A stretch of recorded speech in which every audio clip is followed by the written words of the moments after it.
আবারও জাঙ্গিপাড়া থানার এক বড় সড় সাফল্য। 24 ঘন্টার মধ্যেই চুরি যাওয়ার সামগ্রী উদ্ধার।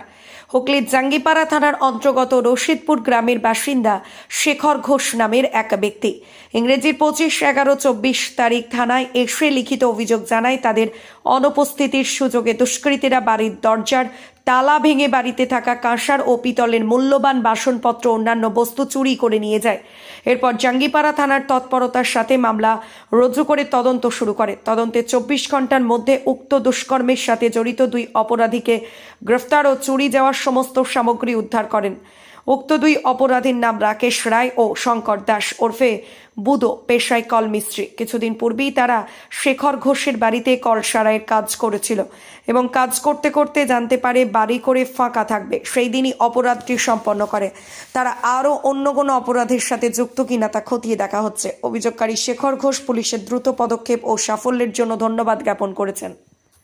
সকাল জাঙ্গিপাড়া থানায় রশিদপুর অঞ্চলের একজন এসে একটি অভিযোগ দায়ের করেন যে ওনারা গত 22 তারিখ ওনারা ছিলেন না বাড়িতে, ওনারা আত্মীয় বাড়িতে গেছিলেন। সেই সুযোগে কেউ বা কারা ওনাদের বাড়ির দরজার লক ভেঙে ঢুকে ওনাদের বাড়ির বিভিন্ন পিতলের কাঁসার বাসনপত্র সবাই চুরি করে নিয়ে যায়। সেই মর্মে গতকাল জঙ্গিপাড়া থানায় একটা কেস রুজু হয়, চুরির কেস, এবং সেখানে তদন্ত করতে গিয়ে এবং বিভিন্ন বৈদ্যুতিক মাধ্যমের সূত্র ধরে এবং একনিষ্ঠ প্রচেষ্টায়, যিনি আইএস ছিলেন তার একনিষ্ঠ প্রচেষ্টা, টোটাল মালটা এই 24 ঘন্টার ভেতরে রিকভারি করা হয় এবং এই দুজন যারা লোকালি মিস্ত্রি হিসাবে কাজ করে, রাজমিস্ত্রির কাজ করে, তাদের কাছ থেকে এই সমস্ত রিকভারি যে কটা জিনিস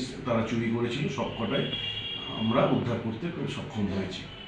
এদের আরও দেখা হচ্ছে যে এরা বিভিন্ন জায়গায় এরকম কাজের অছেড়াই গিয়ে চুরি করে, যেটা আমাদের পাওয়া গেছে। তাদের জিজ্ঞাসাবাদ চলছে, আরও কোথায় কি কেসে এরা যুক্ত আছে বা কি কাজ এরা এর আগে করেছে চুরির কাজ, সেই ব্যাপারে তদন্ত চলছে।